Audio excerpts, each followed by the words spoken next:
my passion for the outdoors and my professional life for the first, decade and a half of my work career were very mutually exclusive. I hadn't, there was no intersection.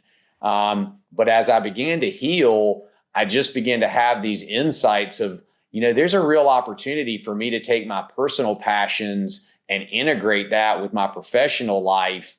And as I began to do that, what happened was purpose.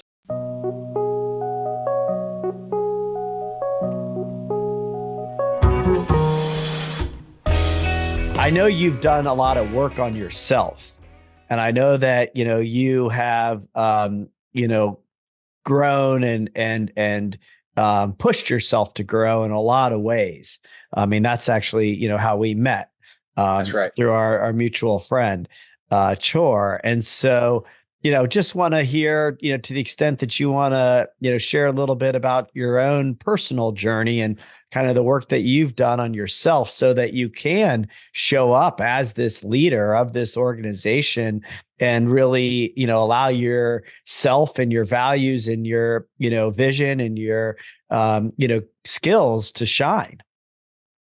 Yeah, I mean, for me, the deep commitment to the personal work, the spiritual work, the soul work, even just the traditional health and wellness work around physical health, has been a fundamental and critically important part of my life's journey. A lot of the early years working at Atlantic were hard on me. I struggled to find my place in the organization at times. There were parts of it that, I really struggled with, like, is this really what I'm meant to be doing? When you're in a work environment or a life environment, a family environment where you don't really have a North Star, and it just feels, like kind of a conveyor belt. It put me in some dark places, where I really struggled with who I was, and hey, a lot of people in their early to mid 30s go through that sort of dark night of the soul, and I did as well. And I, initially kind of fell into a yoga community, and that's kind of how a lot of it started for me. I'd always had a real interest in Eastern philosophy. And that's actually what drove me to yoga more than the physical practice.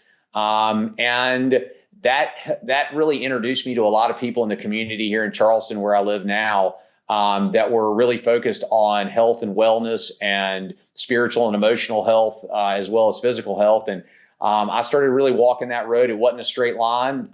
It zigzagged all over itself. And I had some really tough times and some dark moments, but once I eventually found plant medicine, and that was probably about 7 or 8 years ago when I first experienced some of these medicines, and that was a revelation for me. I mean, it opened me up to a deeper understanding of reality. It connected me to a spiritual side of myself that I didn't even know existed, and the more I walked along that path, utilizing these medicines, but also utilizing a lot of other healing modalities, I began to experience real spiritual and emotional healing. And prior to that, I'm not even sure I thought that was a real thing. I mean, I'd read about it in books, and I'd heard people talk about it, but it just sort of seemed like a woo-woo concept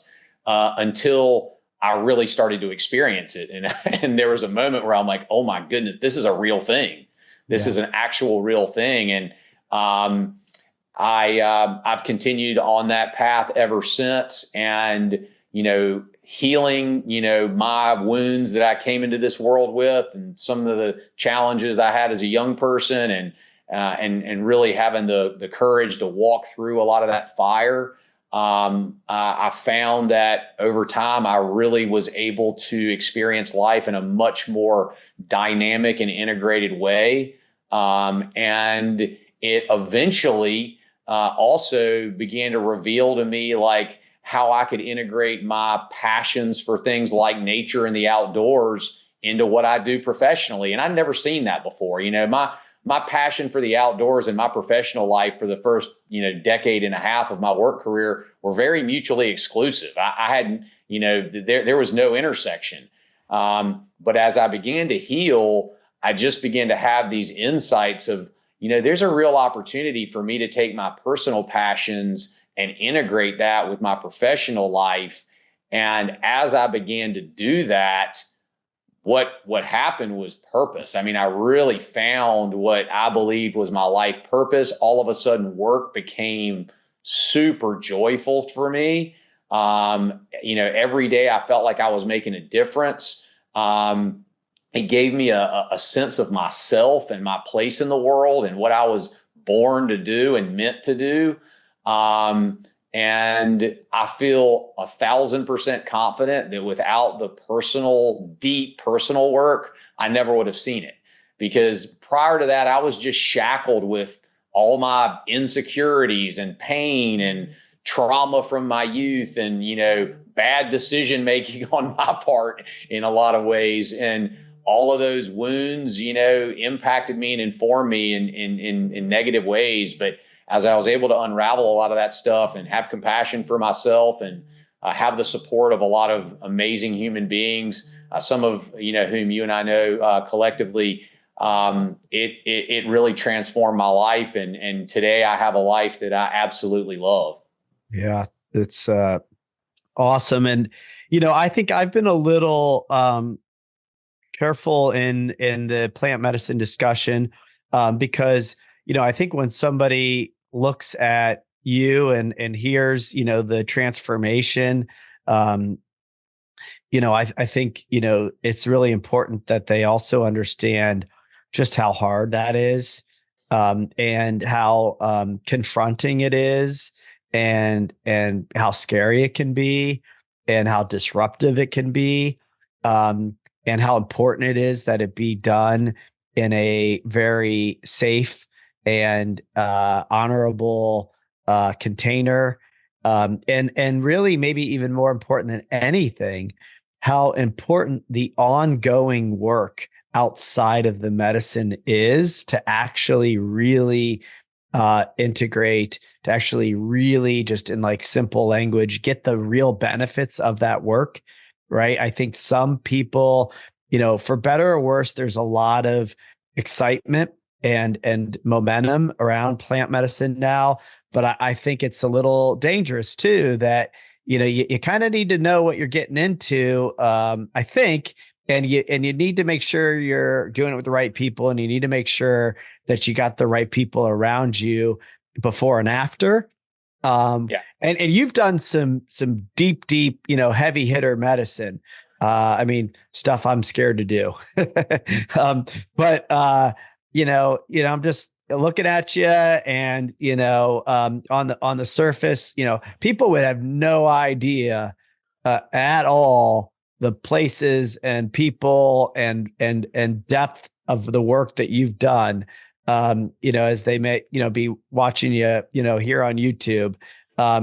Maybe you could just, talk a little bit about, the reverence in which this work has to be held in, and just how full of an experience it really is. Yeah, and I agree with everything you said. I mean, one of the things I do outside of my professional life today is help people who are interested in walking this path do it in a way that is supportive, and do it with people that are, serving medicine in high integrity. Because when I first started, I didn't really have that. I knew I had a really big experience early on that, that changed me forever. And I was like, I like to say, up until that point, the only spiritual question I was asking was, is there a God? And that experience within about 20 minutes answered that one definitively. And so I was pretty committed to exploring, this thing that I had experienced. Like, what is the nature of this God that I now have come in contact with? But I made a lot of mistakes along the way. I worked with some people that weren't, the best people to work with. And it was scary at times. It was difficult at times. And the real magic for me actually happened in the integration. I came to the realization that like when it comes to spiritual and emotional healing, for the modern day, it's really not about plant medicine or modern psychotherapy. It's actually the intersection of both. And that's where I really found tremendous healing, where I would have a medicine experience and then I would go sit with a therapist for the next 8 weeks, and once a week I'd be in their office and really working through the things that came up for me. And actually the healing actually happened in those rooms. In some cases more so than happened in ceremony, but it was certainly all coordinated. And so that's the thing I try to help people with today, is to be sure, if you're going to do these experiences, understand that it's going to blow you open, and you're going to discover things about yourself, and you may discover, hurt places inside of you that are going to be hard to confront. And having the right level of integration support is key. And it's not something that is been established in these communities, as significantly as I think it needs to be.